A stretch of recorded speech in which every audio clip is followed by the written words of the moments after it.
Halo semua, jumpa lagi bersama saya Dami Fotografer. Dan banyak kali yang bertanya kenapa Dami tidak merilis video baru. Jawabannya setelah video yang satu ini, oke? Kali ini saya ditemani oleh kawan saya yang bernama Dila atau ada nama panjangnya? Enggak, Dila aja, oke, yuk. Oke. Pandang abang kakak, pandang abang. Kamera pandang. Mau gara-gara Haji Mandum. Dah betul Jan, dah betul tak boleh. Oke Jan. Gayanya mana Jan? Gayanya? Tuh dadah Jan. Kakak Idin ya. Kami naikin ke YouTube. Oke. Oke. Nih penyebabnya saya nggak sempat rilis video.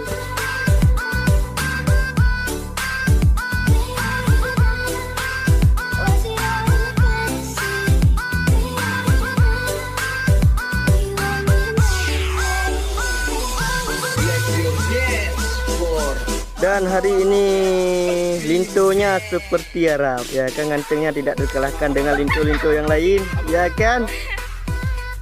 Ini adalah Ojam Pamela, jangan lupa follow Ojam Pamela. Dan jangan lupa follow saya juga, Dami Fotografer. Kalau tidak aku retakkan ngenjal sojan. Jangan lupa follow saya di Feb 09. Oke, laksanakan. Ya, kem bukan abang. Yuk. Manda purnama jito bedi salup awan. Aduh. Dadah dulu sekali kakak. Iya. Gayanya mana gaya?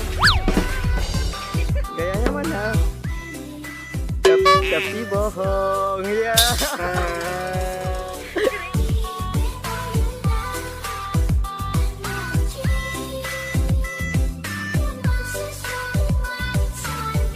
Ya, saya informasikan kepada Anda yang butuh jasa foto, silahkan DM Ojam Pamela atau follow langsung Dami Fotografer. Jangan lupa di follow ya.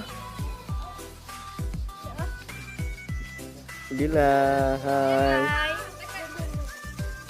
Oke, bebas pelukan semua kalian.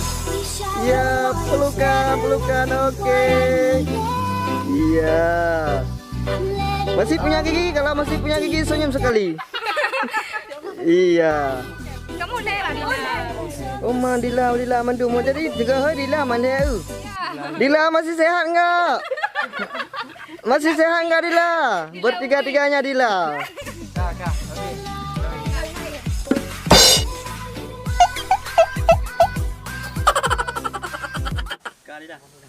Kak. Ya, assalamualaikum warahmatullahi wabarakatuh. Cili punya juga. Assalamualaikum dia pada pertama-tama yang paling utama.